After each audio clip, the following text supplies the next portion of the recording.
真的懂，别的穿越者都是将系统供着养的，可你却直接向红军举报了自家系统，只因系统给了你个不可能完成的任务，3天之内收集300种洪荒本土资源，而奖励只是给个真仙修为，可失败处罚却是直接根源抹杀。看着出现在视线中的文字，你狂喜的神色好似退潮的海浪，急速的消失。在你看来，系统所描绘的奖励与惩罚完全不对。要知道，这里可是洪荒，随意的一株野草都能成为后世无数人追捧的仙草。这个时期的真仙在这里完全是不起眼的存在。即便没有系统的奖励，按照如今的洪荒资源，你也能凭借挖野菜吃出一个真仙的实力。回过头来看，系统所发布的任务简直是离谱他妈给离谱开门，离谱到家了。不要说3天之内收集300种不同的资源，倘若不能立刻获得实力，你感觉或许都活不过今晚。眉头紧皱，你试探的开口问道：“能不能先提升一下我的实力？毕竟凭借我现在的实力，很难在洪荒活下去。”系统没有理会你话语中的请求之意，只是冷漠的回应着：“可是凭借我的实力，根本就达不到你的要求。难道你付出那么大的力气把我弄到洪荒，就只是为了看我被路边妖兽随意弄死吗？你不是龙傲天系统吗？你的存在难道不是为了辅助我成为龙傲天吗？”感受着脑海中淡漠的话语，你终究是察觉到些许诡异。此次系统并非冰冷的机械音，而是带上了些许感情色彩，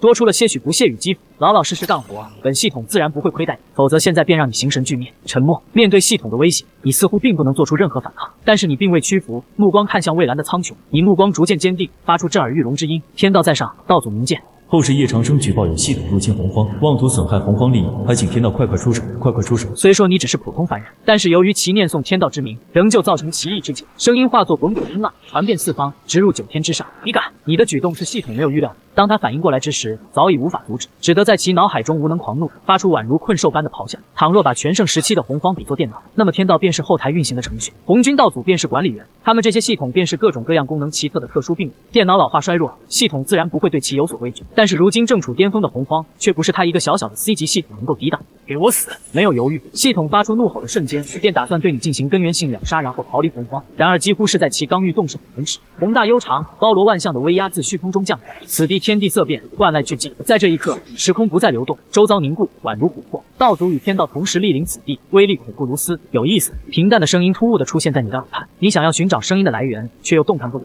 时空凝固，你自然也无法逃脱。你赌对了，你成功地向天道举报了系统，也成功地为自己博得了一线生机。思绪飞转，只见一名身着紫袍的老者自虚空中缓缓踏出，虽说衣着朴素，却带有无上威压。老者目光扫过你，眸光流转间似有星辰演变，法则生灭。片刻后，对方眸中闪过一丝意外之色，左手轻招，便见一光点自你额头缓缓飞出，在你的注视下落入对方手掌之中，双目之中神光爆射而出，将化作光点的系统笼罩其中。片刻后，道祖那原本波澜不惊的面容竟是出现些许诧异，收起系统，道祖抬头的瞬间，眼底情绪一闪，随即消失不见，目光转向你，上下打量后，方才淡淡开口：“你是后世之人。”伴随着道祖开口，你再度掌控了身体的控制权，刚欲开口，却又憋了回去。虽说所谓的龙傲天系统心存不良，但是对方有一点却并未说错，纵使人族是后世的天地霸主，但你却是一个实打实的小废材，在这大能辈出的洪荒之中，着实看不到出路。要知道，能够在洪荒之中闯出点名堂的强者，大都拥有着不俗的根脚，类似于先天第一朵白云、盘古大神的血脉、先天魔神的转世等层出不穷。搏一搏，单车变摩托，能够成功最好，倘若失败，最坏结果也是维持原样吧。人在极度紧张的情况下，会出现2种情况：一是大脑混混沌沌，陷入呆滞；二是灵光乍现，思绪远超平常。幸运的是，你此时便是第2种情况，心中有了想法，便不再犹豫，深吸一口富有灵气的洪荒空气，强压下心中紧张不安等各种情绪，你俯身便拜。虽说圣人超脱因果，掌握时间，但是你的因果却有灰色薄雾遮掩，即便是红军道祖，也无法在短时间内查明。因此，面对你的此番举动，道祖眼神之中不由自主地多出些许玩味之色。有意思，道祖仍旧没有开口，目光静静地注视着你，心中也是有些好奇，想要知道你会说些什么。道祖在上，请受徒儿一拜。你双膝跪地，双手抱拳，大声喝道，目光灼灼，诚意满满，话语之中满是恳切之意。可听得你此话，即便以红军道祖的修养，也难免产生些许错愕。要知道，在这洪荒之中，对于师徒关系极为看重，拜师讲究一个缘分，讲究一个你情我愿。简单来说，大家都是文明人，你这样一言不发，上来就是拜师行礼，这和当街对路人喊爹有什么区别？嘴角微不可察的扯了扯，道祖语气中带着些许无奈道：“你现在可不是贫道的徒弟。”没有明确拒绝，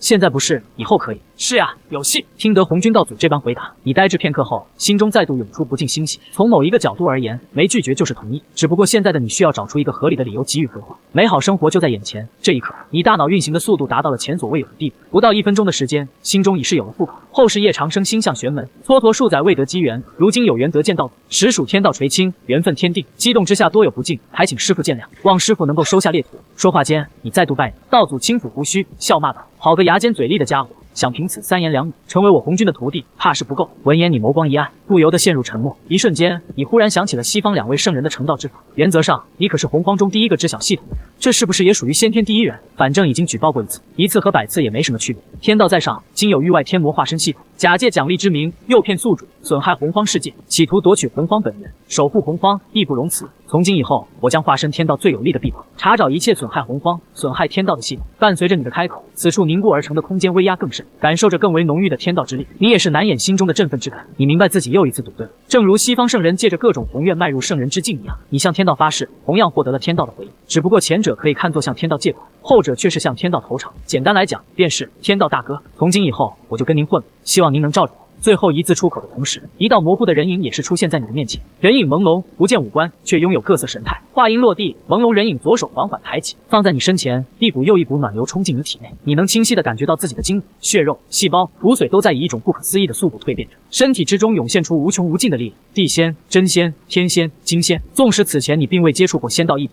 但是伴随着境界的提升，你也能够清楚地知道对应的实力。惊愕的同时，更是陷入狂喜。对比龙傲天系统可怜巴巴的讲，天道大哥就好像拿着一座金山直接拍在你的面前。大气！天道服我，顶天立地成大罗。仅是片刻之间，已便同羸弱无比的凡人一跃成为大罗之境。虽说只是空有境界而无对应术法，却已极为骇人。这等实力放在如今的洪荒，也是1等1的高手。待得你迈入大罗之境，由天道所化的人影方才消散不见。感受着体内毁天灭地的法力，你强忍着心中想要大喊大叫的振奋之感，竭力控制着面部表情。按照洪荒原有的发展轨迹来看，在数个会员之后，洪荒会出现大罗遍地走的局面。因此，想要保证自己的小命，道祖这个师傅是不能放过。弟子深感大道玄奥，还请老师收下弟子。没有丝毫犹豫，你双手抱拳，再度向红军道祖发出了拜师邀请。你我之间确实有一段师徒缘，只不过你本是异属，同洪荒生灵自是有所不同。今后你叫我老师便可，老师只是换了个称号，意义还是一样的。你先是一愣，反应过来之后，赶忙对着身前的老人恭恭敬敬地喊道：“是老师。”对于你向天道投诚的举动，红军表示相当满意，毕竟在不久的将来，他可是要与天道相合。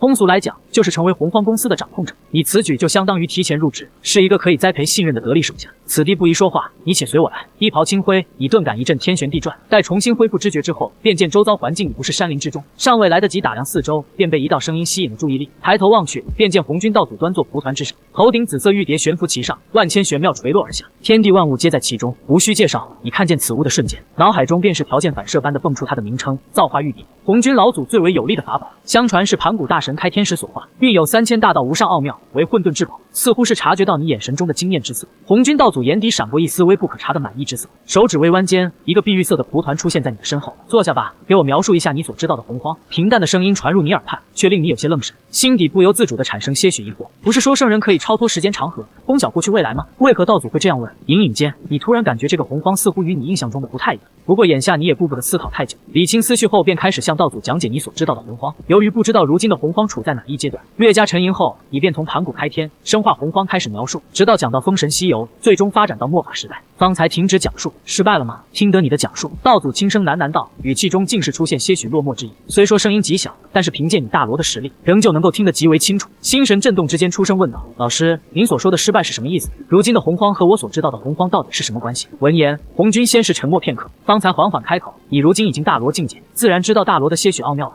你点头，继而补充到：“大罗最大的一个特点，便是一切时空皆永恒自在，过去和未来的身影和痕迹皆超脱时空，全部回归本尊。”待你说完，红军再度开口：“那倘若将这个理论放在世界之上，放在这个洪荒之上呢？放在洪荒之上。”短短的一句话，却是令你浑身一震，眸光转换间，像是想到什么，带着些许震惊之意，不由得开口，语气中难掩惊愕地说道：“老师，您的意思是，茫茫混沌中并非只有一个洪荒，我知道的洪荒并非如今的洪荒，而是另一个洪荒。”说到此处，你突然想起龙傲天系统说过的话，终于明白了对方为何会用你作为定位的工具。按你如今大罗的境界，对于某些规律自然有生而知之的能力。既然已经知道了失败的眼光，那我们能不能避免啊？电光火石之间，你心中所想便是脱口而出。看着你眼神中的期待，红军无奈地摇了摇头道：“大事不可改，如今已经是龙汉亮劫，洪荒正在按照你所知道的剧本演变。”龙汉亮劫。闻言，你像是想起了什么，刹那间便是面露错愕，陷入呆滞之中。龙汉大劫发生时间极早，作为主角，开天三族经历此番大战后，皆是损失惨重，甚至接近灭族。祖龙元神破损，元凤逃往不灭火山，麒麟重伤于昆仑山巅，化作山崖。后代更是被因果业力加深。虽说个别族人有所机遇，但是种族整体皆不负洪荒霸主的身份。抛开龙汉大劫本身影响不大，令你最为注意的是，此时的洪荒尚未发生道魔之争，也不会有紫霄宫讲道，更不用说红军道祖尚未以身合道。如果道祖此时还未成圣，又如何解释对方彰显的种种威能？这个念头出现的同时，你视线不由自主地看向了端坐于高台之上的在看到悬浮于红军道祖之上的造化玉蝶之时，不由得心中了然。如果将洪荒比作一家公司，拥有造化玉蝶的红军道祖，就相当于早就拿到了入职邀请函。虽说尚未正式入职，可是早已着手接触公司事务。以后的讲道相当于走个流程，展示一下个人能力，避免落人口舌而已。搞清楚洪荒局面后，你的注意力再度回归到洪荒的演变之上。沉吟片刻后，徐徐开口：“老师，难道洪荒步入末法时代的进程是不可扭转的吗？你认为洪荒的演变路线是对还是错？”面对你的询问，蒲团之上的老者并未给出明确回答，反而是抛出了另一个问题，嘴唇微张，你下意识的便准备给出一个明确的回答。然而话到嘴边，似乎想到什么，又停了下来。倘若从最后的结果来看，洪荒从一个至高世界演变为末法时代，绝对是失败的。从这方面来看，演变路线肯定是错的。但是，倘若逐渐分析洪荒演变的大势，似乎并未出现任何不同。虽说各种大劫让生灵死伤惨重，无数种族消亡在长河之中，但是站在洪荒世界的角度来看，约束生灵力量，增强天道力量，选择人类这样一个身体羸弱却有无限潜能的种族作为天地主角，却又是正确的。似乎是注意到你面容上的纠结之意，红军道祖再度开口：洪荒演变大势无错，之所以会演变为末法，只是因为混沌外力的参与。倘若你能将那混沌外力去掉，洪荒自然不会沦为末法世界，甚至说洪荒世界能够正得大罗，从此超脱一切，混沌变而洪荒永存。突如其来的声音打断了你的思索，也令你捕捉到两个极为重要的关键词：混沌外力。你似乎是想到什么，片刻后震惊开口：老师，您所说的混沌外力，难道便是系统？话音未落，你便感到一种玄之又玄的感悟出现在自己心头。冥冥虚空之中，天道之力再度降临。此前面向天道所说的誓言，宛如大道之音再度出现在你的耳畔。天道在上，今有域外天魔化身系统，假借奖励之名，诱骗宿主，损害洪荒世界，企图夺取洪荒本源，守护洪荒，义不容辞。叶长生从今以后将化身天道最有力的臂膀，查找一切损害洪荒、损害天道的系统。果然，天下没有免费的午餐，命运赠送的礼物早已在暗中标好了价格。眼中闪过一丝恍然之色，你喃喃自语道：为了让红军道祖收自己为徒，你在冥冥中的引导下向天道发下了誓言，并且得到了天道的馈赠，顺利迈入了大罗之境。如今也是明白了自己肩负的使命，正如最初所想，从今以后你便是有官方认证的洪荒打假系统第一人。微微抬头，你的目光缓缓落在头顶的虚空之上，在你的注视下，空间一阵扭曲，眨眼之间便出现一个酷似造化玉蝶的物体，这是天道映射，也是天道给予你的凭证。通过此物，你能够调动这洪荒世界的部分法则。除此之外，每当你消灭一个系统后，此物便会凝实一粉，待到达到一定要求后，这玉蝶便会彻底化作实物。到那时，你也会顺利迈入天道圣人之境。简单来讲，这个玉蝶可以看作是你的工作证。拥有此物的你，便是正式入职洪荒天道发展集团。从某一个角度来看，你也算是合道之人了。想要成为混元大罗金仙并非易事，可是如今的你已经能清楚看到前进的道路。未来，道祖是你的老师，洪荒天道是你的老板。就问这洪荒之中，还有谁能与你相比？成为圣人，超越圣人，对你而言指日可待啊！你轻声喃喃间，似乎是想到了什么，赶忙压下心中的欣喜，面带愁容地向红军道祖哭诉道：老师，您可要帮我啊！无论是系统还是洪荒世界的各种大道，可都不是能够轻松应对的。虽说凭借天道给你开的后门，如今的你已能在洪荒世界横着走，但是拥有红军道祖作为自己的老师，这么粗的大腿你可不会傻傻放着不顾。洪荒世界之中，亮劫之气弥漫天地之间，无处不在。倘若没有功德护身，又不肯安稳居于洞府之中，无论你是何等境界，都会深陷亮劫无法自拔，因果缠身，苦苦挣扎。因此，即便龙汉大劫的主角是开天三族，却也有无数种族势力被牵扯其中。一些根脚不俗的大罗金仙，在这场大劫中也未能幸免于难。大劫之中，生灵的灵智早已被劫气遮蔽，无数生灵都杀红了眼，鲜血染红了广袤的洪荒大地，触目惊心，冲天煞气交织着无尽劫气，笼罩在整个战场之上。四海之上，滔天巨浪无风而起，声势浩大。一条金色的巨龙宛如巨大无比的金色箭矢自海中飞窜而出，巨龙身后数以千计的龙族子弟紧紧跟随其后，龙族身躯飞舞间，震耳欲聋的龙吼之声响彻云霄。乍然间，清脆嘹亮的凤鸣之声突然响起，划破天际。云层之中，无数神鸟在五彩神凤的带领下，宛如流星般划破天际。神鸟群与飞驰而来的众多龙族狠狠撞击在一起，龙鳞凤羽夹杂着赤红的血液，好似漫天大雪飘然而下。仅仅几个呼吸间，这片海域便被鲜血染红。大战愈发激烈，无人注意战斗圈边缘一条金龙的怪异举。我是谁？我在哪？我不是在和5号技师深入交流探讨人生哲理吗？金龙或者说穿越者基永根喃喃自语道，眼中的嗜血之色缓慢褪去，取而代之的是疑惑不解等复杂情绪。当他看到周遭的环境之后，瞬间便意识到自己穿越。眼看战斗愈加激烈，对他来讲这种冲击力着实过于强烈。不行，我要跑！基永根下意识地做出了本能的反应。然而在他尚未将这个想法付诸实践之际，一只巨大飞禽从其身后偷袭而来。飞禽的利爪宛如钢铁般散发着悠悠寒光，带着破空之声刺进他的身躯，龙鳞破碎，鲜血迸溅，抽筋断骨之痛直冲基永根的大脑。凄厉的惨叫自基永根口中发出，响彻这片海域。出于血脉本能，他想要进行反击，却因刚穿越未能适应身体，心神大乱间，基永根竟是直直的向海面坠落了下。见此情景，那只袭击基永根的凶猛飞禽不由得一愣，他盯着自己沾满鲜血的利爪，露出了疑惑不解的神色。虽说如今的他被劫气冲昏了理智，却也知道自己一击不会有如此威力。他心中有些困惑，但战场之上并没有太多思考时间。仅是片刻后，胸情便将此归功于自己，不知不觉间实力大增，一时间信心更甚，竟是大胆到想要以一打三。砰的一声，基永根的身体与海面接触，发出沉重的撞击声，他落入海水之中，最终缓缓沉落到海底深处。感受着背后传来的剧烈刺痛，基永根倒吸冷气的同时，心生些许庆幸。虽说伤势不小，但凭借龙族极强的恢复力，还不足以令他丧命。与其能够脱离凶险的战场相比，这等伤势或许并非祸事。塞翁失马，焉知非福呀！基永根悻悻地自我开导道。或许是暂时摆脱了生死危机，基永根的心神不由自主地放松下来。然而下一秒，他便感觉到一股极为庞大的记忆自脑海中涌现而出，阵痛伴随着眩晕来回冲击着他的灵魂。好半晌，才缓缓平静，一口浊气自喉咙中缓缓吐出。基永根开始梳理脑海中的记忆，没想到我竟然穿越到了洪荒，而且还成为了开天三族中的龙族。只不过要是我没猜错的话，如今应该正处于龙汉大劫时期，这个时期的龙族可是不太好混。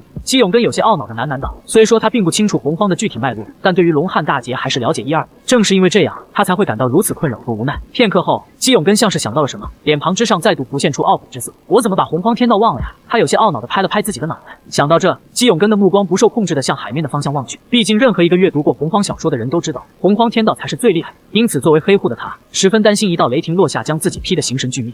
少许后，他发现海面之上唯有龙鳞凤躯不断掉落，不见丝毫雷霆气息。确认安全后，他方才安心一些，不敢有丝毫耽搁。整理了一下思路后，他急忙按照小说中常见的套路开始发誓。从此之后，再无人类基永根，只有龙族鳌甲。他庄严地向天道宣告。但是在距离此地不远的巍峨高山之上，有人却是笑得眼角飙泪。作为一个黑户，一个潜在的通缉犯，还敢大张旗鼓地向天道宣告存在，这完全就是茅厕里打灯笼找屎。高山上的人暗自嘲讽。作为穿越者的始祖，你自然拥有着某些特殊的能力，其中一点便是能够清晰地感应到新的穿越者诞生。只不过你并没有立即将其击杀，而是静静注视着对方的一举一动。经过你与老师红军道祖的商讨，你们打消了直接击杀系统的想法。既然系统能够入侵洪荒，通过手段损害洪荒利益，那么洪荒自然也可以吞噬系统，从而壮大自身的力量。每一个系统在初始之时都十分弱小，需要宿主不断做任务汲取养分。待系统长大成熟，便会带着大量本源离开洪荒，甚至反客为主。你要做的便是用最小的代价喂养系统，待其长到一定程度再进行收割。换句话说，系统是植物，是家禽，是养殖场中的动物，而你便是农夫，是饲养者，是等待收割成果的农场主。抹去眼角并不存在的泪水，你的视线再度投向光幕之中。海面之上，龙吼凤鸣之音响彻云霄，血色弥漫，杀气冲天。海面之下，基永根感受着后背逐渐愈合的伤口，心念开始转动。他思索片刻，便欲离开此地，不再停留。以他现今的实力，继续待在此处实在不是什么明智之举。龙宫是回不去了，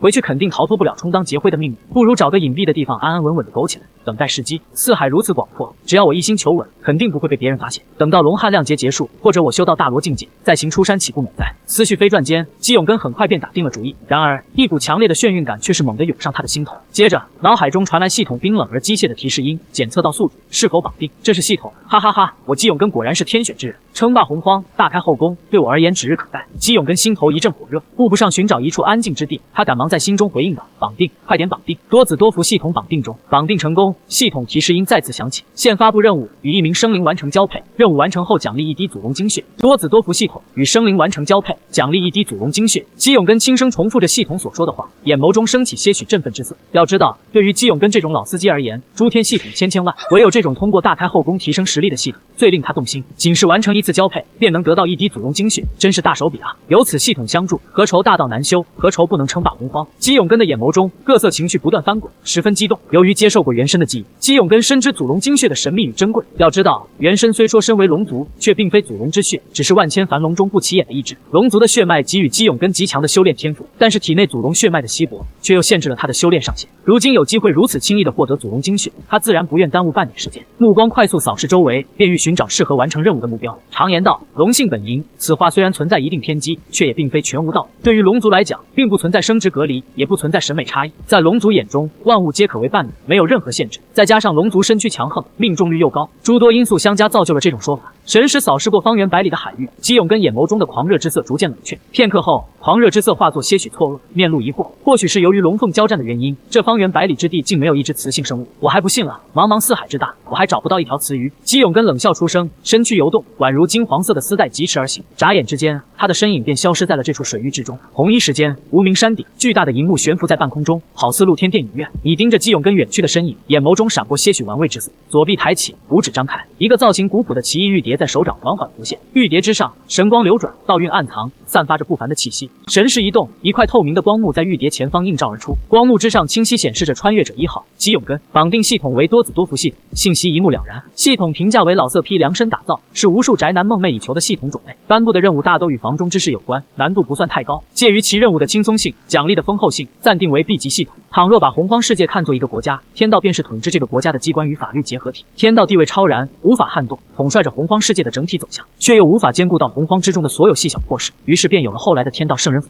此时的你，便是这个庞大机构的特定专员，专门处理穿越者相关事件。虽说权力不如自家老大天道那般强大，却胜在专事专办，更为高效有力。作为穿越者一族的族长，你手中的玉蝶便是专门的登记处，在天道的有力辅助与自身特殊地位的加持之下，检测出这些穿越者的相关信息，对你而言自然并非难事。有意思，这种系统与龙族真的是绝配啊！你轻声感慨道。你的视线焦点逐渐涣散，透过时空落在那茫茫四海之中，嘴角微微上扬，身形也随之逐渐变淡，直至彻底消散在山顶。以你如今的实力，自是不能轻易探查清楚系统所发布的具体任务。虽说蛮力入侵之下，倒也能够破解系统信息，却也会打草惊蛇。但是作为族长的你，能够在实力高于其余穿越者的前提下，悄无声息地通晓穿越者的心中想法，毫无阻碍。所以对于姬永根接下来的一举一动，你自然都知道得一清二楚。一道金色流光在海底漫无目的的不断穿梭，速度极快，唯有遇到雌性生灵，这道金色流光方才会停顿1、2，然后不由分说地缠绕而上，宛如蟒蛇捕猎般紧紧绕作一团。这是第6个了。姬永根看着身形宛如麻花般的夜叉，面露难色。虽说姬永根此时已经能够化作人形，或者缩小身躯进行交配，但是在天性的驱使下，每当进行时总会不受控制的化作完整龙身。龙族贵为四海之主，身躯之强悍自是不用过于赘述，加上姬永根又无法强迫修为高于自己的存在，只能对弱小雌性下手。种种因素结合之下，导致从开始到现在始终没有一个雌性能够完成交配。没想到实力太强也是一种错。姬永根的难堪之色一闪过，随即化作一副得意之色。男人嘛，怎会因能力过强而苦恼呢？这大海之中最不缺的便是生命，我还不信找不到能承受我的对象。姬永根痛骂一声，继而随意挑选了一个方向，再度疾驰而去。龙族是一个信奉众生平等的种族，能够准确发现每个种族的闪光。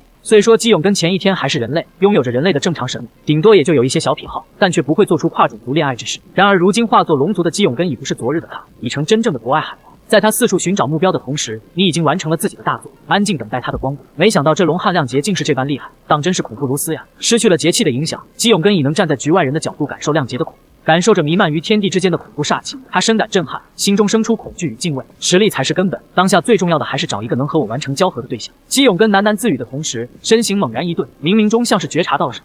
眸中闪过一丝惊喜之色，随即身躯快速窜动，向西南方飞驰而去。10分钟后，姬永根终于停下了游动的身躯，不再前进，目光灼灼地盯着前方的庞然大物，眼中满是兴奋。只见一只外形酷似鲸鱼的生物在海水中缓慢游动，身长100米。这只生物通体覆盖着鳞甲，看上去十分强悍。背部之上，无数条滑腻的触手宛如水草般随着海水起伏肆意飘荡，那些触手好似美女的乌黑亮丽长发，散发着别样的诱惑。哈哈，美人就是你了！姬永根见状狂笑一声，十分激动。当然，关于这一点，你感觉还是要为自己辩解一下。所谓隔行如隔山，这般激情的场面却引不起你的丝毫想法。简单来说，看动物世界你无法产生别的念头，只当是观察，而充当一个看客，主要还是为了证实你的部分猜想。意念转动间，一支无形的毛笔在玉蝶之上不断撰写的内容。猜测1 ：B 级系统无法验证穿越者的任务对象，或并不在意其身份。B 级系统发布任务时，应该会受到某种基本逻辑的约束。你出现在此地的目的，也是想要更好地了解这些入侵的系统。伴随着系统提示音的响起，一滴散发着金色光芒的赤红血液出现在他体内。细细看去，那血液之中竟有细小的龙形纹路缓缓流动。与其说是鲜血，这滴液体更像是一枚小巧玲珑的龙蛋。祖龙乃是开天3族中龙族的首领，其体型堪比一个中千世界。祖龙体内蕴含的血液之庞大，更是难以想象，深不可测。虽说这祖龙精血也有一个血字，但究其本质与普通血液并无太大关联。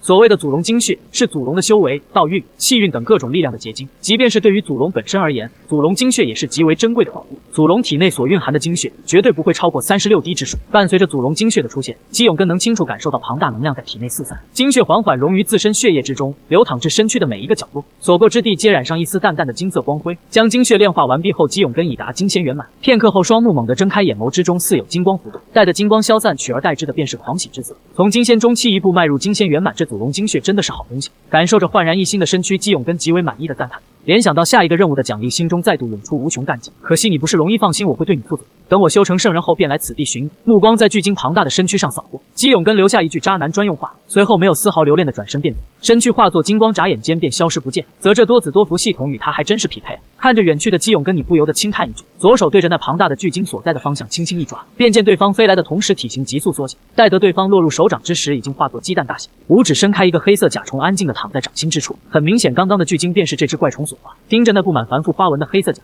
你忍不住轻笑一声，目光中透露出难以掩饰的打趣之意。如果被别人知道这凶名赫赫的凶兽是天虫母，被一头仅有金仙修为的小龙叉叉圈圈，不知道被其所杀的那些强者会有何等想法。洪荒诸多大劫之中，龙汉两劫发生的时间虽然较为靠前，却也并非首个亮劫，在此之前还发生过凶兽劫。阴劫对象便是开天中陨落的诸多魔神所化的凶兽，虽说被以红军为首的诸多先天神魔所解决，却也遗留了些许。你手中的是天虫母，便是遗留的凶兽，如今被其化作巨鲸，也算是某种意义上的废物。你目光在是天虫母身上扫过，一缕神识转入对方体内，仔细地检验着每一处的变化。按照你的猜测，系统所发布的任务必定有其目的性，不可能平白无故地付出那祖龙精血。虽说那祖龙精血直接出现在了基永根体内，但是仍旧难以逃脱你的感知。只不过在你的感知中，系统所给出的祖龙精血给你一种极为怪异的感觉，似乎缺少了某种东西。3分钟后，你收回神识，身旁玉蝶再度浮现，道道字迹浮现其上，猜测2多子多福系统给予的祖龙精血并非本世界原有之物，或者目前来讲并非本世界之物。猜测3多子多福系统发布该任务的目的是为了夺取本世界生灵的某种特性，相当于黑户想要获得合法身份。待的最后一字落下，身旁玉蝶化作泡影消散不见。你手握是天虫母，盯着基永根离去的方向，眸光闪过，在你的探查下发现是天虫母身上那缕属于洪荒世界的气息，竟变得极为稀薄。毋庸置疑，这等变故肯定是那多子多福系统搞的鬼。考虑到红军老师所言，无尽混沌中并非只有一个洪荒，所以你有理由怀疑系统给予基永根的那滴祖龙精血是另一个洪荒祖龙所有的那滴精血，肯定是多子多福系统的战利品。对方肯定不会一直浪费自己的库存。要是我所猜没错的话，等到你完成第2个任务之后，系统便要动手，也就是说完成第3个任务时所奖励的祖龙精血，应该便是从这个洪荒的祖龙身上抽取。看来是时候去见见这声名赫赫的祖龙了。而在你离去后，一个周身被滔天魔气笼罩的雄伟男子，竟是破碎虚空出现在这片海域。眸光扫视间，此处海域竟是出现莫名波动，时间在这一刻竟然开始倒流，虚影翻滚间，发生在此地的过往竟是开始再度浮现。很明显，该男子似乎察觉到了什么，想要逆转时光一探究竟。然而就在这片时空倒流至你所在的节点之际，却是猛地一颤，继而在男子震惊的目光中，宛如泡沫般炸裂开来。有意思，没想到除了我和红军外，竟然还能出现第3人。事情变得越来越有意思。想要倒流时空的想法落空，该男子也不生气，反而带着几分饶有兴趣的神色扫视一圈，嗤笑一声，消失不见。与此同时，龙宫上方正欲潜入龙宫的你像是感应到什么，面色一变，继而有些惊愕的喃喃道：罗喉魔祖他怎么会出现？你此时的战斗力或许比不得魔祖罗喉，但是背靠天道的你也并非普通大罗科。此时已然是察觉到了罗喉的存在。对了，龙汉亮劫的主角表面上是开天3族，背后却是罗喉魔祖在策划着一切我的出现，相当于在对方的剧本中出现了一个不可控因素。作为魔祖自然能够有所察觉，这样想来倒也不足为奇。待得你理清事情的来龙去脉后，紧皱的眉头方才缓缓展开，暂且将此事搁置在一旁，目光在龙宫大阵上缓缓扫过，脚步轻抬，直接便是进入其内，阵法之上涟漪阵阵，宛如水波，却是未能造成丝毫阻碍。洪荒世界作为盘古大神开辟出的至高世界，地域之广无可计算，即便是以太乙金仙的实力，也不足以踏遍洪荒。在这洪荒世界之中，四海之大，远超陆地。于是乎，龙宫之父可想而知。作为狗大户的龙宫，在亮劫之后实力大减，没有绝对力量保护自身的前提下，便如同一个抱着金砖的幼狗。从龙汉亮劫至西游时期，被无数强者以各种手段打秋风。然而，即便是经历多个会员的衰败，这龙族在西游时代仍旧是出了名的勇气。有财有宝贝，本着提前收取部分报酬的原则，你在等待基永根的时候，便在这龙宫之中到处游走。当然，龙宫的宝物并未收取分毫，只是给某些有缘的宝贝打上了自己的印记，成为宝贝的最高权限者。3个月后，某处宝库之中，你自金山中缓缓抬头，目光看向虚空中的光影，光影之中，基永根左拥右抱，身旁是2个穿有少许布料的娇嫩女子。此时的我已经完美掌握了这具身体，接纳了原身的所有技术，能够保证在交合的同时维持人身。如今的我已经是太乙金仙之境，再加上修炼混沌龙皇经的原理，放在强者辈出的龙族之中，也能排得上名号。第3次的任务奖励是5滴祖龙精血，再加上我之前所得的4滴，便是9滴。这般血脉岂不是和祖龙的直系血脉相同，甚至可能超过？此番试了回归龙族，倒也极为划算。基永根轻声言语间满是期待之色。类似于龙族这等种族，血脉的重要性自是不必多言。一些血脉稀薄的族人，机缘巧合之下提升血脉浓度后，便会直接成为龙族王族。接下来便是接受第3次奖励的时候，压抑着心中的振奋，基永根回头在2名女子身上扫，继而化作流光，直接消失在这片洞里。有了前2次的经验，基永根并未急于接受祖龙精血的灌体，反而是寻得一处处僻静之地化作龙身盘卧之后，方才沟通系统开始接纳奖励，几乎是同一时间，一道奇妙的波动自基永根身上发散而出，跨过时空间隔，眨眼间便是将龙宫笼罩在内。终于忍不住要动手了吗？见此，你轻笑一声，随即出现在龙宫主殿之上，视线扫过大殿，便见一张散发着五彩光辉的巨椅之上，一条体型无比庞大的金龙盘踞其上。恰在此时，一缕无形波动自虚空中急速掠来，瞬息之间便是出现在祖龙身前。很明显，系统这是打算强取精血。龙宫之中，崇山峻岭般绵延不断的祖龙盘坐于巨椅之上，硕大的眼眸猛地睁开，两道如同实质般的金光自双眸中爆射而出。元凤，你竟敢强闯龙宫，今日老龙我便让你有来无回！伴随着一声响彻天际的龙吼，遮天蔽日的符文自虚空中弹射而出，瞬息之间便是形成一座威力极强的先天大阵。此阵一出，你能够清楚地感知到，此时的龙宫已经化作独立于洪荒之外的另一处小天地。在这片天地之中，祖龙便是另一种层面上的天道。待的阵法完全成型之际，此片天地已经化作不可进出的牢笼。很明显，生性高傲的祖龙并不打算做那种以夺欺守之事。除此之外，自然也与二者实力有关。祖龙与元凤均为大罗巅峰，甚至说具有准圣之能也不为过。实力不如他二人的龙族参与战场不会带来任何帮助，甚至有可能出现拖后腿的情况。暗金色的眼眸不断扫视大殿的每一处空间，然而无论祖龙如何搜索，仍旧无法觉察元凤的身影，只能感觉到对方的气机充斥在这大殿之中。元凤何必做这等藏头露尾之举？既然你有胆来我龙宫，便与我大战一场便是。片刻后，祖龙终究是按捺不住心中的怒，再度暴喝而出，声音阵阵响彻龙宫，令的空间都出现些许扭曲之意。难道是老龙我感应错了？一抹疑惑自祖龙眼眸中闪，很快又被他否决。经常战斗的祖龙对于元凤的气机颇为熟悉，元凤作为凤族始祖，气机独一无二，在祖龙看来，这洪荒之中绝对没有人能够将其气机模仿到这般地步。思绪飞转间，祖龙嘴角扯出冷笑，眼眸之中森寒之意翻涌不休。在他看来，元凤此举是对他的羞辱，是他所不能容忍的。难以言喻的威压以祖龙为中心徐徐扩散，血红色的电弧在这大殿之内不断窜动，海面之上百米巨浪无风而起，难以忍受的压抑充斥于龙宫方圆万里之内，所有水族皆是不约而同地保持着沉默。整片水域在这一刻化作死域般寂静无声，没有人敢质疑祖龙的行为。自从龙汉亮劫开始，祖龙的性格便愈加狂暴，即便是嫡系血脉在其面前也不敢大声言语，生怕一不小心做出冒犯之举。当然，性格大变的不止祖龙，还有元凤与史麒麟，以及龙凤麒麟三族无法计数的族人，还有洪荒之中被劫气所影响的无数生人。圣人之下，亮劫之中，众生平等。大殿之内，你静静地看着陷入癫狂的祖龙，小心翼翼地躲避着不断扫视的邻居。看来那多子多福系统的库存远比我想更为丰富，不仅有祖龙精血，竟然还有元凤之气。这样看来，麒麟之力也是跑不了。你感受着大殿之中若有若无的元凤之气，倘若我没猜错的话，那多子多福系统这番举动的目的便是激怒祖龙。或许随后就该收取祖龙精血了。你妈撒着下巴注视着大殿内的景象。元凤，既然你不敢现身，老龙我就杀到凤谷，看看你是不是还能继续躲藏。祖龙暴怒一声，山岳般庞大的身躯随之摆动，有飞的裂缝在其周身的空间不断蔓延，随着裂缝不断扩大，最终便是宛如镜面般爆裂开来。还不出手吗？再不出手，老龙我可就要离开了。你感受着大殿之内的元凤气机，眼眸中紫色光芒不断闪烁。正当祖龙打算钻入空间裂缝的刹那，充斥在大殿之内的元凤气机却是快速的凝聚起来，竟是瞬息便化作肉眼不可见的气机长针，向祖龙脖颈处暴刺而去。这般手段自是无法逃过祖龙的神识，然而作为龙族之主，他对于这等手段却是毫不在意。小小的元凤气机竟然妄想破开他的身躯，实属痴心妄想。不过这种念头刚刚成型，祖龙的面色却是陡然一变，充斥着威严与高傲的龙首之上，竟是久违的出现一抹金色。那气机长针竟是毫无阻碍的钻入祖龙体内，甚至说在其尚未做出有效防御之时，那细如发丝的气机已然融入他的体内，好似鱼入大海，鸟入长空，消散的无影无踪。怎么会这样？宛如实质般的神识在体内疯狂扫动。祖龙的面色也从最开始的毫不在意变得阴沉如水。他可是祖龙，是这洪荒之中的第一头龙族，血脉高贵不可说，而今竟然有外物能够完美的融进他的血脉之中。这祖龙大意了。很明显，所谓的元凤气机只是系统的尾端，那缕气机的本质便是另一个洪荒祖龙所有，从某种角度而言，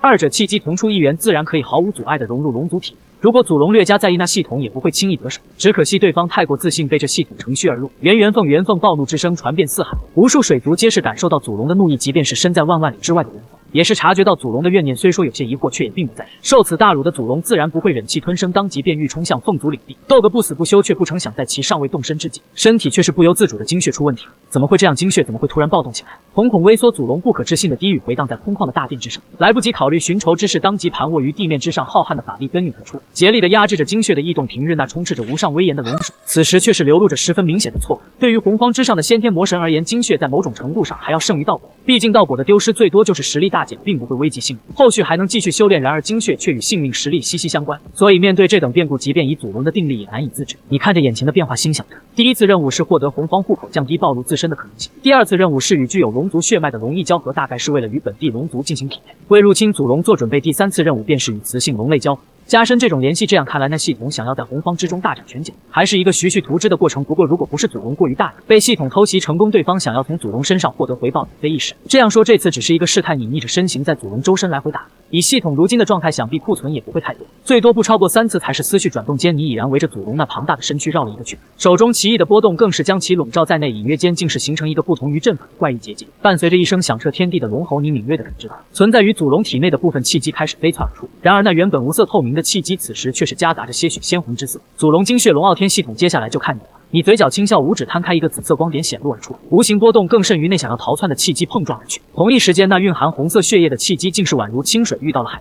被其完美吸纳，果然如此。见此，你眼中亮光一闪而逝，嘴角上扬的同时，身影急速变淡，消失在龙宫之中。几乎是在你消失的同一时间，祖龙那硕大的暗金色双瞳也是忽地睁开，宛如实质般的滔天怒火在其内熊熊燃烧。海域之中一处僻静的角落，姬永根化作百米巨龙盘卧于海沟之内，身躯起伏间，淡淡金光在其体表不断流转，象征龙族血脉的龙威此时也在不断飙升。很明显，此时的姬永根正在消耗着系统给予的祖龙精血，或许是修炼的太过投入，以至于姬永根无暇关注系统的变化，更是不会注意到系统那女人般的气急败坏。入侵成功，祖龙精血抽取中抽取成功，开始撤离，警告警告警告，撤离失败，疑似遭到未知系统阻。冰冷的机械声喃喃自语，某一刻内平静无波的声音，竟是一阵波动，然后便出现了人性化的脑梦。原以为本次试探成功便能减少库存的消耗，没想到本系统忙活半天，竟然会被同行截获，真是令人恼火。幸好在之前系统收集到的祖龙精血还有存留，要不然接下来的奖励都无法正常发放。祈祷不要被本系统发现你是那系统，要不然肯定会将你吞并。等到姬永根退出修炼状态之后，机械的没有丝毫感情的冰冷声音再度响起：任务入住龙宫，娶妻生子，基本要求需要迎娶36名雌性，雌性的种族、年龄、身份、实力均无限制。任务奖励祖龙精血3滴，高级先天灵宝龙皇剑龙涎香碎片及其3块碎片可以兑换完整龙涎香，此物可以令祖龙陷入沉睡，令祖龙沉睡。那完整形态的龙涎香竟有如此惊人功效，有此等功效，姬永根不由得暗自咂舌。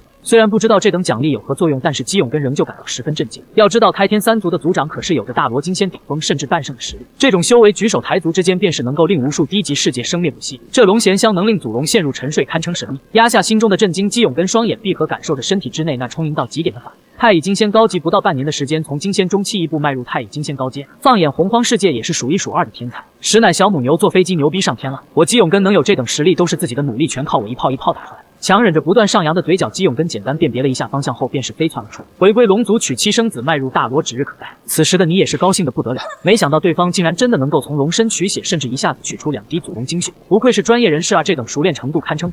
玉蝶之中紫色光芒微微闪烁，你感受着其中精纯至极的能量，不由得大笑出声，随后目光看向手中的龙傲天系统。当初他被红军老师收取后，并未直接摧毁，反而是抹去了其中的灵智，化作一件系统型灵宝，盯着玉蝶之中的光芒，你似乎想起了什么。随后在上面写道：猜测处理系统最好的手段便是用系统打败系统。紫霄宫中茶香四溢，一方木桌之上袅袅香气自2杯清茶之中飘荡而出，茶叶浮沉，似有神光流转，道运生命。茶杯之中好似天地在开，万物演变。木桌两旁2道人影盘坐于蒲团之上，一老一少，皆是气度过人。谈话间，那年少者左手伸出轻握茶杯，继而一饮无尽。好茶，真是好茶，不愧是悟道茶呀！感受着灵魂深处传来的舒适之感，你由衷的称赞道。对于对面老者那略带嫌弃的目光毫不在意，真是牛角牡丹不懂饮茶，这等好茶给你当真是浪费。老者没好气的训斥一声：老师，这开天3族的命运能够更改吗？道祖端起白瓷茶杯，小抿一口清茶，缓缓开口：我说过洪荒大事不可改。闻言你也是一愣，随即有些失落的回归。看你的样子，应当是并不理解我所说的洪荒大事。许是察觉到你的想法，红军道祖轻笑一声，放下手中茶杯，徐徐开口：洪荒大事是一种较为笼统的趋势，凶兽劫龙汉亮劫，以至于后续的亮劫皆是无法更改的大事。重要的是亮劫，而非亮劫的结果。亮劫的根本目的可不是为了消除某一个种族，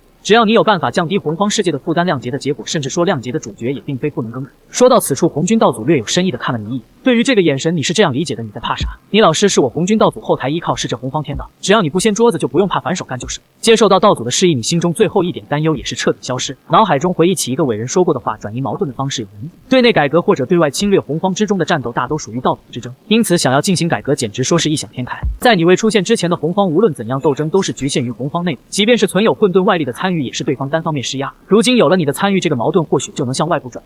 指尖轻击茶杯，发出玉石相击的清脆之音，各种思绪不断交织在你心中，化作一个跨越数个会员的计划。片刻后，你似是感应到什么，目光自茶杯之上一看，转而跳向某处虚空，头顶之上蕴含一点紫光的玉蝶悄然出现，其中2个有些虚幻的光点于玉蝶之中四处涌动。老师，看来又有新的系统出现了，学生我就先走。收回目光，你对着面前老者略一躬身，便是消失在这处大地之中。开天三族在繁衍后代方面，龙族与凤族堪称两个极端。龙族拥有一双善于发现美的眼睛，凤形万物皆可交配，上至九天神兽，下至虫豸，皆有可能成为龙一。凤族生性高傲，非梧桐不栖，非竹石不食，非礼泉不语。对于自身血脉极为看重，血脉过于低劣者，甚至会被逐出凤族。放在龙汉亮劫之前，同为开天三族的龙族自是不错的道路候选人。因此，在此之前，不乏有一些凤族与龙族结为道路，出现一些拥有龙族血脉的凤族之人。然而，伴随着龙汉亮劫的开始，二者也是化作死地。结成道侣之事已然是痴心妄想，就算一些拥有着龙族血脉的凤族之人，也是遭受着难以忍受的歧视。平心而言，他们本身无错，但是在这种环境下，拥有龙族血脉便是最大的罪名。不灭火山梧桐林凤族领地大殿之内，一名面色稍显稚嫩的年轻男子呆滞地站于中央，脸色苍白，双目无神，有些干裂的嘴唇不断喃喃着，似乎想要说些什么。三长老，此子竟然拥有龙族血脉，还请快快将其逐出凤族才是。放屁！凤傲天体内的龙族血脉极其稀薄，甚至可以忽略不计。若不是你在本次血脉洗礼之中时刻关注着对方，我们根本发现不了对方的龙族血脉。我知道这凤傲天被您抚养长大，凤元长老对其具有感情也是正常，可惜这并不能改变对方具有龙族血脉的事实。难不成凤元长老你想违背族规不成？话音刚落，美妇也不等对方反驳，反而是双手抱拳，对着主位之上的三长老躬身行礼。三长老，如今我凤族与龙族已然成为生死大敌，任何一名拥有着龙族血脉的生灵都应是我凤族的死敌。如果不将此子逐出我族，如何与那些惨死的族人交代？听闻此话，那名被称为三长老的女子也是微微一滞，眸中犹豫之色缓缓褪去，取而代之的是某种决绝。虽说龙汉亮劫之中节气蒙蔽灵智，以至于阴劫种往往做出各种离谱之举，但是这并不意味着他们便失去了理智。血脉洗礼是凤族的传统仪式，凡是参与洗礼的凤族族人，皆是族中骄子，前途不可限量。当然，这些参与者也能够在洗礼之中获得巨大好处。那名被称为凤傲天的男子，便是本次洗礼的参与者，在竞争中击败了美妇的儿子，这才导致对方如此针对凤傲天。平心而论，三长老，我并不想损失凤傲天这样一个极具潜力的族人，但是正如那美妇所言，这时候又必须给族人一个交代才行。虽说对方话语有些偏激，却也不是没有道理。三长老那名身形略显佝偻的老者想要说些什么，却被三长老抬手打断，只得无奈叹气。凤傲天，我凤族与龙族乃是生死大敌，你身负龙族血脉，自是不能继续留在族中，3个时辰之内离开凤族，否则格杀勿论。平淡而又充斥着决绝的话语响彻在大地之中，声音传进少年耳畔，刹那间气浑身一颤，眼神涣散，仿若失神。见此，一抹讥讽与得意在美妇嘴角缓缓浮现。然而不等他继续嘲讽，却见凤傲天整个人的气势猛地一变。我这是穿越了吗？面对着熟悉而又陌生的环境，凤傲天震惊之余，也是出现些许难以置信。突地一阵难以忍受的眩晕刺痛之感，无数不属于他的记忆片段突兀地出现在他的脑海之中。这般粗暴的灌输带来的便是强烈的痛楚。所幸这股痛楚来得快，去的也快，在表人看来，凤傲天的怪异表现只是因为对方一时间无法接受被逐出族群的现实。我果然是穿越了，而且还穿越到一个与自己同名同姓的凤族身上。眸光闪烁，凤傲天缓缓地闭上了眼睛，待再度睁开之际，一口浊气也是顺着喉咙随之吐出，接纳了原身的记忆之后，此时的他已经明白了如今的处境。既然如此，凤傲天就此离去，还望凤元长老保重。说完，凤傲天便准备离开这个地方。如果他是原身的话，或许还会为自己争辩几句，但是作为穿越者，作为一个知道龙汉亮劫的穿越者，如果可以，他恨不得立刻消失在凤族领域。塞翁失马，焉知非福，虽说被逐出凤族，失去了强大的后台，却能脱离龙汉亮劫，这样看来，如今这个状况倒也不失为一个良好开局。想通这一点后，由于原身残念导致的最后一点不舍，也是烟消云散，取而代之的便是穿越带来的兴奋之感，以至于行走的步伐都不由得加快了些许。然而就在他考虑着离开凤族后何去何从之际，一道冰冷的机械声却是突兀地出现在他的脑海之中。丁检测到宿主成功抵达洪荒始祖，系统绑定成功。凤傲天先是一愣，继而便是涌出一阵狂喜。众所周知，在无数世界之中，洪荒世界的武力是毋庸置疑的强大，强大的同时也意味着极高的危险。即便脱离了凤族，摆脱了龙汉亮劫的大部分影响，凤傲天也不敢保证自己能够在这洪荒之中安稳度过。如今听的系统的出现，潜意识中的担忧之感也是瞬间消失，甚至说在这瞬息之间，已经开始畅想着接下来的美好生活。始祖系统绑定成功，本系统以辅助宿主创造强大种族为目的，检测到宿主所处环境满足任务触发条件，现发布第一个任务：震撼凤族三长老，给予对方心神上的绝对震撼。任务奖励：分割凤族气运，并且获得先天灵宝始祖顶可进阶，能够镇压种族气运。本系统可以保证宿主快速离去，还请宿主开始你的表演。契约尚未完全褪去，凤傲天听着脑海中没有感情的系统提示，又看了一眼近在咫尺的门口，顿感一抹苦涩涌上鼻腔。这系统怕不是迟到了，我马上都要走出去，还怎么给三长老震撼？难不成让我大喊一声卡，然后倒着走回去，对着众人说再来一次？拜托，这又不是拍电影，没办法重来。你想让我完成任务，起码要符合逻辑。倘若今天走出这个大门，凤傲天明白，他在见到这凤族三长老的机会便是屈指可数，更不用说完成系统发布的任务。气运，一个贯彻于洪荒无数会员的重要因素，无形无状却又令得高高在上的圣人为其出手斗争。凤傲天自是明白这气运的重要性，一时之间抬起的左腿竟是僵直于半空，不知是进还是退，实在不行磕个头再走。电光火石之间，凤傲天便是做出了决定。虽说这般转折有点生硬，却也不失是一个选择，况且这种情况也容不得他思考太远。当看见凤傲天在大殿门口停下脚步之时，美妇好看的柳眉瞬间变便凝成一团。他不想知道凤傲天的气息为何会发生变化，于他而言，只要将凤傲天挤走，便意味着血脉洗礼会出现一个空缺，意味着他的儿子便能取而代之走。难不成你一个拥有着龙族血脉的凤族还想继续留在我族不成？时间不等，倘若你3个时辰之内还未离开我凤族领地，本长老必亲自出手将你击杀，以告慰那些惨死在龙族手下的族人。一缕寒芒在其眼中不断闪烁，说话的同时，太乙金仙的威压也是蔓延开来。好在凤元长老及时出手，方才挡住了美妇的攻击。话语间夹杂着一缕不舍，身形略显佝偻的凤元长老开口了：“傲天，你还是快走吧。”纵使心中有千百不舍，但是他也明白，倘若凤傲天具有龙族血脉的事情在这凤族之内传开，以他的实力自是无法顾得对方周全。离开凤族对这个少年来讲也并非坏事。好助攻呀，真是好助攻！这样一来，装叉的触发条件不就出现了吗？听着身后传来的嘲讽之声，凤傲天眼底不由得闪过一丝惊喜之意，却又被其很好的遮掩去。紧接着便是转过身来，视线扫过大殿凤元的焦急与关切，三长老的漠然，美妇的得意与恐吓皆被其收入眼底。可笑可笑，小爷我天资非凡，气宇轩昂，实乃圣人之姿，你们竟然想要将凤族未来崛起的希望赶出凤族，真是大大的愚昧！30年河东，30年河西，莫欺少年穷。我凤傲天今日所受之耻，来日必报。凤傲天头颅青扬，略显单薄的身体竟是爆发出一股惊人的傲气，语调虽轻，却又准确地传入三人耳中。这般中二又极为嚣张的言语，对三人来讲震撼太大。这种感觉就好比说你家的狗子对着你便是一巴掌。一时间，全场静寂看着三人那极为错愕的神情，凤傲天心底竟是生出极大的满足感，还想再说点什么，便听到任务完成的提示音，整个人竟是被光圈包裹，消失不见。在其消失的瞬间，那美妇最先反应过来，看着空空如也的大殿，厉声尖叫：“凤元！你敢说那个凤傲天与龙族无关？这般手段可不是我凤族所有，更不可能是他一个小小的金仙能够施展出来。”三长老，我提议将这凤元关押起来，并且对那凤傲天发布追杀令。美妇有些刺耳的声音回荡在大殿之内。面对这种情况，凤元长老想要辩解，却又无话可说，脸色苍白，浑身颤抖地望向三长老，却见对方的神情同样充斥着怀疑与愤恨。与此同时，不灭火山之上，你的脸色也是逐渐变得怪异起来。天资非凡，却遭人妒忌，放下豪言壮志离去，族中亲人惨被监禁，这不是妥妥的天才流剧本开局吗？你突然发现这凤傲天的经历竟是完美的符合了小说主人公的套路，不由得哑然失笑。不过这个系统竟然能够直接剥夺凤族的气运，倒是需要在意一下。你抹撒着下巴，轻声低喃着。身旁玉蝶之中，一粒虚幻的光影上下浮动，些许波动后，一道光幕自其中映射而出。穿越者2号凤傲天系统始祖系统评价：目前来看，该系统的主线任务是为了辅助宿主建立全新种族，或许其最终目的是为了取代凤族，甚至是取代人族，成为洪荒世界的主宰种族。同穿越者1号的多子多福系统有异曲同工之处，暂定为 B 级系统。凤族、龙族都有穿越者降生而来，或许同为龙汉亮劫的英杰主角麒麟一族也会有穿越者出现。巨大的梧桐树梢之上，以悠然而立，身形飘渺，宛如谪仙，视线跨越虚空，看向远方，目之尽头便是那凤傲天的落脚之地。距离凤族领地万里之遥的山脉之中，凤傲天寻到一处僻静之地后，终究是按耐不住心中的期待，略有紧张的搓了搓手，方才开始领取奖励。叮，恭喜宿主完成任务，完美的震慑了凤族三长老，成功剥夺了凤族1/1000的气运，该气运将会自动转化为宿主所创种族的先天气运，1/1000的凤族气运。听着系统的提示，凤傲天有些惊愕的开口，声音中是难以掩饰的震惊。很显然，系统剥夺的气运远超他的想象。虽说1/10听起来很少，然而这看似极小的数值，以凤族这个开天三族作为基数的话，便是另一副情景。如今处于龙汉亮劫之中，凤族气运正是烈火烹油之时，堪称鼎盛时期，1/10的气运也是无法想象的庞大，起码是一笔极为不错的启动气运。而且我的实力竟然从金仙初期一跃成为了金仙高阶，真是恐怖如斯。感受着体内不知何时开始暴涨的力量，凤傲天再度惊叹出口，眼眸之中是隐藏不住的兴奋之色。没有理会凤傲天的想法，始祖系统自顾自地提示着：先天灵宝始祖鼎已经发放完毕，目前放置于系统空间之内，宿主可随时取用。现发布第2个任务，寻找到合适的材料作为种族的基因模板，完成种族的创造工作。奖励：始祖鼎由低级先天灵宝进阶为顶级先天灵宝，吞气纳运成圣诀，可以辅助宿主完美的利用种族气运。没想到我平平无奇，凤傲天也有成为成神做祖的一天。系统描绘的大饼着实诱人，以至于此时凤傲天不受控制地幻想起那美好的未来。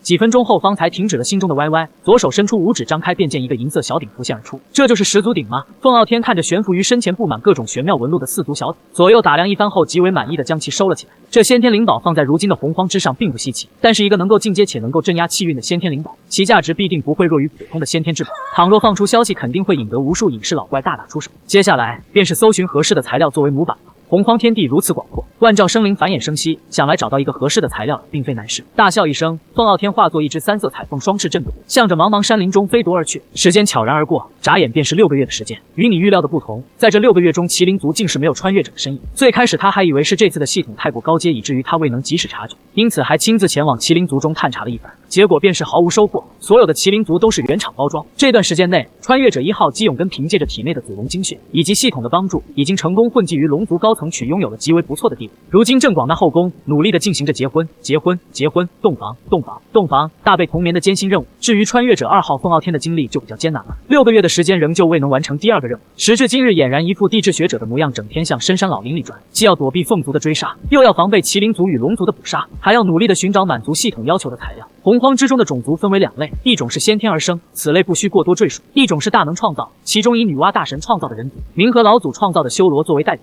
至于大能人手一份的点化之符，这等生灵可不会被天道视作种族。想要创造一个真正意义上的种族，并非易事，除了需要创造者对于造化一道的极高领悟，还需要上等的材料。虽说不一定需要三光神水、五彩神泥、先天息壤这等珍稀宝物，却也并非没有要求，起码对于凤傲天来讲还是相当困难。人家那边幸福美满，你在这荒野求生，这样看来你小子确实是有点可怜。山林之中，你隐于虚空，手拿着不知名的先天灵火，口齿不清的评价道，待得将嘴中果肉吞咽下肚之际，忽地想起什么，左手在虚空一阵乱抓，待其收回之际，手心中已然多出了一个黑色的甲虫，是天母虫。这种东西肯定能满足对方创造种族的需要。当初多子多福系统从其体内抽取气机的时候，不可避免地残留下自身的因果。虽说这洪荒之中能发现并利用这等因果的存在不足一整之数，恰好我就是其中之一啊！眼眸深处无穷法则不断翻滚，你盯着是天母虫身上繁琐至极的符文，嘴角也是逐渐上扬，身影也是逐渐变得虚缓。山风吹过不见踪迹。3日之后，好运的凤傲天竟是找到了符合系统要求的模板，一个黑色的竹子。4足银鼎悬于半空，各色法则化作肉眼可见的五彩光芒，凝作无名火焰居于鼎下。10足鼎内黑色甲虫已然化作一团不可名状的黑色肉块，时而化作先天神魔仰天长吼，时而化作山石灵木吞吐生机，时而化作人性之状五星朝天。黑色肉块之上是凤傲天的精血所化的鲜红纹路，宛如丝网般将其包裹在内。丁，种族生灵锻造完成，请宿主为其命名。山洞内闭目养神的凤傲天听的系统提示音响起的同时，紧闭的双眼也是猛地张开，喉咙滚动，带着不可明说的期望看向体内。从某一种角度来看，这锻造而出的生灵也算是凤傲天的后代，还是那种具备真正血缘的嫡系后代，所以对于这个生灵的出生，凤傲天还是抱着极高期待。我本体是凤凰，由我精血参与创造出的种族总归不会不好看，像是有什么东西堵在喉咙。凤傲天极为震惊地看着自始祖鼎内飞出的怪异生物，说到一半的语句却怎么也说不出来。人头大小的生灵，上半身是酷似甲虫的身体构造，下半身是宛如蠕虫般滑腻到极点的组织，隐约间似乎还有着透明而又粘稠的液体不断分泌而出，在其背后一双好似鸡翅膀般的东西缓缓闪动着。请宿主为种族命名。沉默。请宿主为种族命名，还是沉默？请宿主为种族命名。或许是这个生物长得过于随心所欲，凤傲天在系统第3次的提示下方才从震撼中回过神来。在此之前，他设想过自己的种族会是什么样子，有霸气，有美丽，有傲气，有邪气，有媚气，但是眼前这个变异却是他无论如何都没能想到。罢了，或许化形之后就好看了。凤傲天自我安慰着，想要强迫自己接受眼前的这个长着鸡翅膀的大虫子。好不容易才能找到一个满足系统要求的模板才类完成任务，即便是对方长得如此个性，凤傲天也不可能放弃这个机会。他可不想再经历那不愿回首的6个月。请宿主为种族命名。系统的提示再度响起，凤傲天强忍着心中的不适，将目光仔细观察后，心中也是有了想法，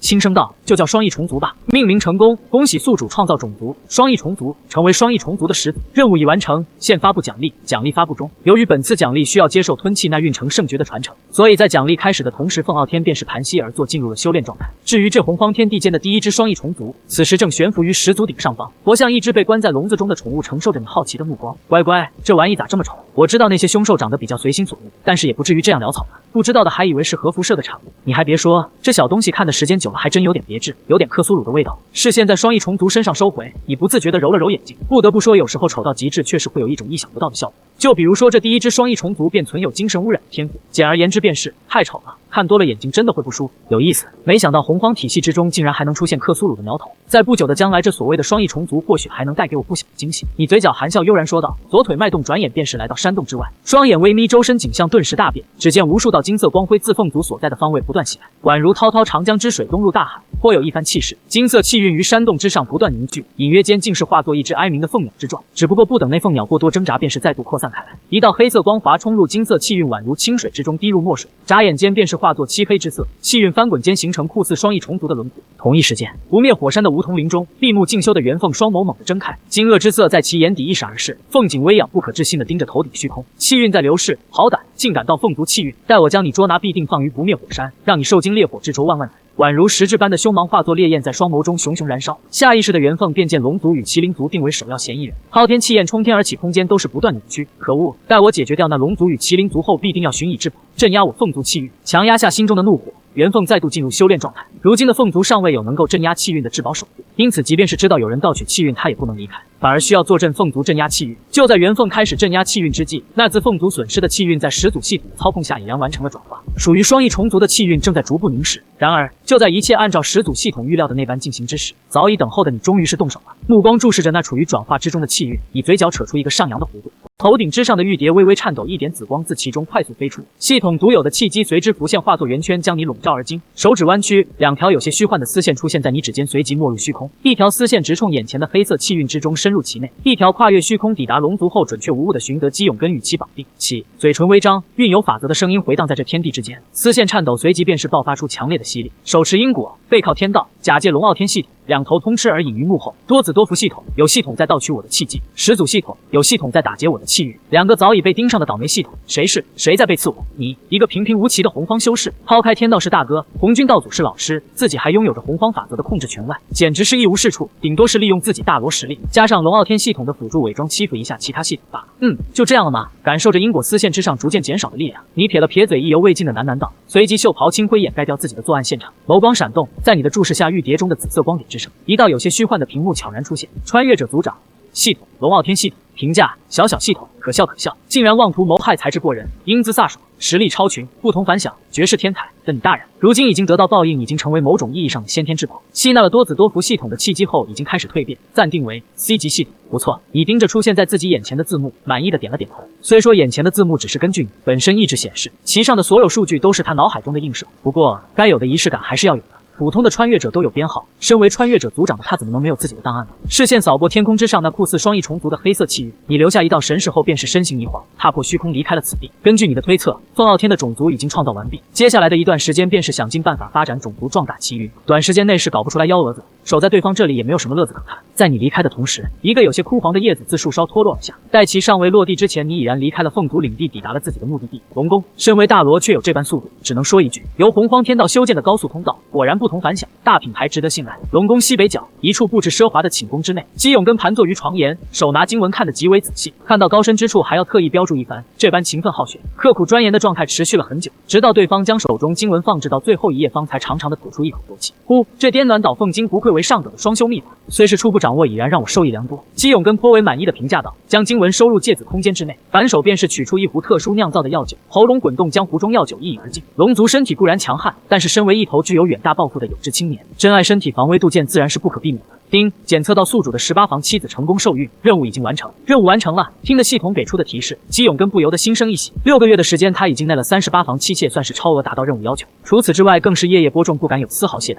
只是由于这龙族血脉过于强悍，才导致任务直至此时方才完成。我记得第18房妻子是一个棒精，赏应该打赏。凭借体内的祖龙精血已经不俗的实力，基永根在这龙宫之内已经具有不俗的地位。虽说基永根迈入龙族核心阶层的时间尚短，但是背靠龙宫土大户的丰厚财力，自是不缺珍稀宝物。呼，实力暴增的感觉真好。如果我猜测没错的话，如今的实力已经达到了太乙金仙顶峰。待我完全消化掉体内的祖龙精血，并且稍加修炼，3日之内迈入大罗之境。感受着体内汹涌澎湃的法力，基永根喃喃自语的同时，万般豪情在心中不断翻滚。要知道，如今的洪荒处于龙汉亮劫之中，尚未迈入圣人时代，大罗实力已然是当今修士所能达到的天花板，是天道所能允许的最高修为。任务：独乐乐不如众乐乐。身为大罗的你，必须要有救济天下的决心，将混沌龙黄金修炼至小成，并且完成360次结婚的小目标。任务奖励：龙涎香碎片及其3枚碎片可以迷倒神龙。先天至宝半步万龙啸天戟。听得这等奖励，基永根本就振奋的精神更是难以压制。要知道，洪荒宝物虽多，却也仅限于普通灵宝。先天至宝可不是大陆货色，较为出名的先天至宝有太极图、盘古幡、混沌中等，任何一件都是足以威震洪荒的强大武器。虽说万龙啸天戟只是半步之敌，但这也足够强横。自喉咙中缓缓吐出一口浊气，基永根深吸几口，强迫自己平复下来，随后再度回顾了一下本次的任务，然后眉头不自觉地皱了起来。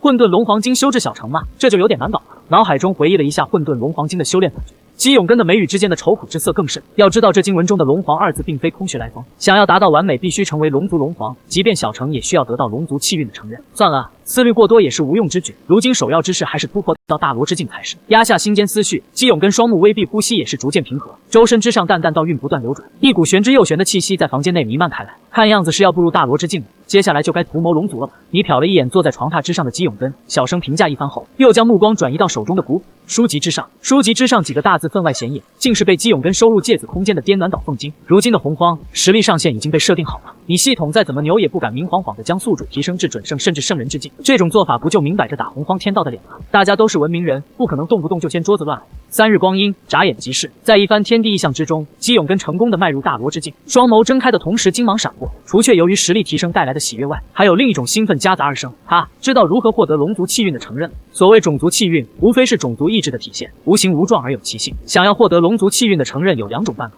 一种是直接取悦气运本身，比如带领龙族打败麒麟族、吞并凤族，让龙族称霸洪荒，成为洪荒霸主，如此这般自然能够获得气运加深。不过凭借姬勇根初入大罗的实力，这种办法实乃痴心妄想无稽之谈。因此对于姬勇根来讲，想要获得气运承认，只能通过第2种手段，那便是想尽办法壮大龙族，取悦龙族。当龙族整体因他受益，当龙族族人对他产生信任，作为龙族凝聚体的种族气运自然也会承认姬勇根。神通术法、灵宝仙才、灵植奇葩如此种种，作为狗大户的龙宫自是不会在意，所以我只能另辟蹊径，从而达到目的。如今我已迈入大罗，按照惯例便可觐见祖龙，正好能够借此实施我的想法。姬勇根喃喃自语，所念所想于脑海中再度推演数遍，确保无误后，方才自床榻缓缓站起，走出寝宫，向祖龙所在之地疾驰而去。有些昏暗的主殿之内，硕大的金色眼眸猛地睁开，金光涌动间，宛如2轮缩小的金色耀阳，气息吞吐之间，云起翻滚，天地变色。某一刻，宛如山脉大小的身躯缓缓起伏，弥漫在大殿之内的渺渺雾气化作2道龙卷，被其吸入鼻腔之内，异象散去。大殿之内36盏长明灯再度亮起，耗费大量仙骨，无数奇珍方才恢复一滴精血。元凤是麒麟，这般大儒本龙必让你们拿精血生骨，亲自偿还。喃喃之音宛如惊雷回荡在大殿之内，龙首之上的狰狞之色一闪而逝，再度化为威严之状。身为万龙之祖，族群之中出现大罗修士，自然不会逃脱他的感知。即便处于修炼之中，他也能够感应到对方正在向此地飞驰而来。孩子取得好成绩，做家长的自然要给予奖励。族人突破大罗前来觐见，身为龙祖的他分发一些宝物，进行鼓舞奖励。你好，我和大家好，老传统啊。如今正处龙汉亮节，一个大罗的实力还是相当可观的。因此面对这个年纪轻轻便突破大罗的族中好苗子，龙族也是退出了修炼状态，等待着对方的到来。乖乖，不愧是公认的土财主，这等气象当真是豪气冲天。洪荒四海不可知其广，连绵龙宫不可测其豪。姬勇根回归龙族的时间已然不短，但是迄今为止仍旧未能知晓龙宫到底有多大。当然，作为太乙金仙的他，还是有很多地方不被允许进入，也可以看作禁地。在此之前，姬勇根并未来过龙宫主殿，所以见到这般奢华的建筑，一时之间也是被其震慑，心神失守，内心深处不可避免地生出一种想要占有的欲望。龙族爱财的特点在这一刻显露无遗。那龙宫主殿远看宛如一颗镶嵌于深海的明珠，无量光华冲天，神光萦绕其上，浩瀚道则无尽阵法环绕周围，成百上千头气息强横、身披鳞甲的水族于宫殿四周紧紧守卫，杀气冲天，威武不凡。踏入殿内，便见朵朵金莲不断涌现，先天灵宝随意可见，紫气升腾，宝光四射。龙宫很好，很奢华，但是姬勇根仅是大致扫了一眼，便是赶忙的收回目光。原因无他，祖龙山岳般巨大的头颅放在面前，任谁都不敢四处乱看。然而面对祖龙那不断打量探究、宛如实质般的注视，姬勇根却没有产生预料中的反应。或许是他体内的精血达到了某个标准，又或许是祖龙主动收敛了威压，又或许是多子多福系统暗中支持，再或者是那混沌龙黄金存在些许补关。姬勇根对于祖龙那强横无比的威压却是没有太多恐惧，除却该有的紧张外，并没有过多的害怕。龙族后辈奥甲参拜龙祖大人。姬勇根俯身行礼，带的最后一字的落下，在其内心竟是出现一个极为大胆，甚至说有些冒犯的想法。这祖龙好像也没有我想的那般可怕，给我的感觉也并非是强大到不可战胜。我也是龙族，还有着系统的帮助，修炼有龙黄金，这样的话我是不是也能成为龙族？祖龙居高临下，注视着这个气度不凡的族中后辈，眼神中是掩藏不住的欣赏。他不知道姬勇根内心的想法，在他看来，眼前族人面对他的威压却又这般风度，实乃可造之才。于是乎，在祖龙不明所以的欣赏下，在姬勇根心怀不轨的奉承下，这龙宫主殿之内竟是出现了久违的笑意。毕竟那个长辈不喜欢长得好看、说话好听的优秀后辈，他祖龙也不例外。眼见时机已经达到，姬勇根话锋一转，开始表达自己对于龙族的拳拳之心，并且届时说出了自己的想法。老祖，自大战开始，我龙族虽有绝世战力，但是面对凤族与麒麟二族的各种手段，仍旧损失参重。龙孙这里有一计策，定能帮助我龙族赢得大战，一统洪荒，成为洪荒唯一的真正霸主，威压诸天，令万族臣服，令万世称颂。姬勇根一通豪言壮语，说的情真意切，恳切之情溢于言表，令龙闻之动容。对于惨遭被刺丢失精血的龙族，这番说辞着实符合他的心意。说来听听。面对这番极具诱惑的话语，祖龙的瞳孔都是不自觉的放大些许，略带焦急的催促道：我龙族身为开天三族，血脉强横无比，除却个别血脉后机会，没有任何一个种族的血脉能与我族抗衡。一滴龙血便能让他们种族万世都无法洗刷，并且与凤族与麒麟二族相比，我龙族拥有着远超两族得天独厚的巨大优势，所以龙孙建议开始计划生育。只要大岛计划生育，让这洪荒大地遍布我龙族血脉，我龙族气运必将大涨，而且还会获得源源不断的优秀后补。我将此计谋成为多子多福大作战。基永根的声音回荡在略显空荡的大殿之内，重重的撞击在祖龙那被节气所遮挡的灵智之上。他龙祖心动了，一统洪荒，万族臣服。轻飘飘的8个大字却令得祖龙浑身一颤。这位天崩地陷都能面不改色、坦然待之的准圣大脑，此时却以肉眼可见的幅度颤抖。基永根为祖龙量身打造的大饼又大又圆，又香又甜，准确无误地触碰到了祖龙的命脉，一字不落地传进了他的心。外加亮节节气的隐隐作祟，各种因素叠加起来，以至于祖龙并未考虑太多。基永根话音未落，便听得头顶之上大笑之声好似滚滚雷声陡然出现，宛如9天惊雷炸响。以基永根大罗初期的实力，也是一阵耳鸣。很好，很好，傲甲，你这计谋深得无心。倘若你所谓的多子多福大作战能够完美实现，我龙族气运必将达到一个全新的高峰，力压其他2族不在话下。到时我龙族必定可以一统洪荒，千秋万代。而你，我的乖孙，你就是我龙族的大功臣。从今以后，你便是我龙族的太子，全权负责多子多福大作战。龙族上下但凡有人胆敢出言反对者，你皆可先斩后奏，杀无赦。暗金色的眼眸之中夹杂着巨大的喜色，在其深处是微不可察的宛如血管般的灰色节气。祖龙说话的同时，一点金光自其体内飞夺而出，接着落在基永根的眉心之中。金光与基永根皮肤接触的刹那，便是金光大放，变成一滴金红相交的液体嵌入其中，无数丝线自液体之内爆裂而出，眨眼间便是化作极为繁琐的刺青烙印。倘若仔细分辨，便能看出这竟是勾勒出一条仰天长啸的9爪金龙。感受着眉心之处那灼热的刺痛感，基永根嘴角也是忍不住的抽了抽，却也不敢有丝毫举动。